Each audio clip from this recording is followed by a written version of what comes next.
Naam, uhari gani mtazamaji wa World Trending TV, na hiki ndicho kinaendelea hivi sasa kati ya nchi mbili baina ya Tanzania na Kenya.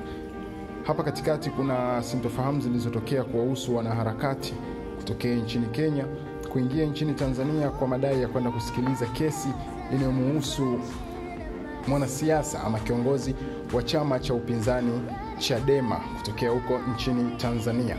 Baada ya wanaharakati hao kuingia, kuna sintofahamu zimetokea kutokana na sheria za nchi ya Tanzania. Walizuia wanaharakati hao kuendeleza kile ambacho kimewapeleka.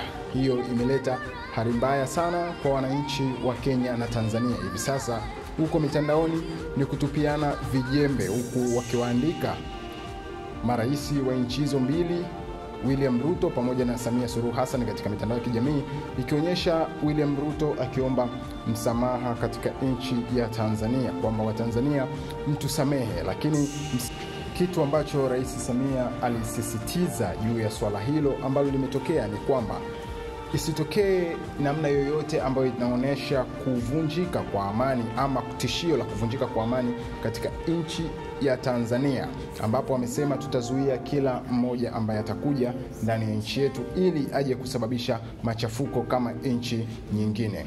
Marais hawa wa nchi mbili za East Africa, Tanzania na Kenya, ni maraisi ama ni majirani katika umoja huu wa East Africa, na kuna vitu ambavyo vinatengeneza sintofahamu mbali katika picha ya nchi hizi mbili. Inaonekana kuna vijembe vingi sana, mpaka wa Kenya baadhi wakisema kwamba tunaweza kuvuka mipaka muda wote kuja Tanzania ili kuja kumtoa madarakani huyo rais wenu, kitu ambacho hakiwezi kutokea kwa namna yeyote, kwa sababu Tanzania ina ulinzi wake, lakini pia Kenya ina ulinzi wake. Kwa hiyo maneno ya wananchi ambayo wanayapublish huko katika mitandao ya kijamii kama TikTok, Instagram na mengineyo yasije yakasababisha machafuko yoyote baina ya nchi hizi mbili. Ndugu mtazamaji wa World Trending TV, kama ndio mara yako kwanza unaungana nasi, haujachelewa cha kufanya gusa neno subscribe ili uwe wa kwanza kupokea taarifa, updates na notifications zetu zote ambazo tunazi-upload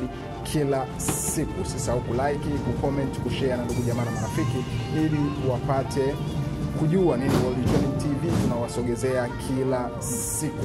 Asante.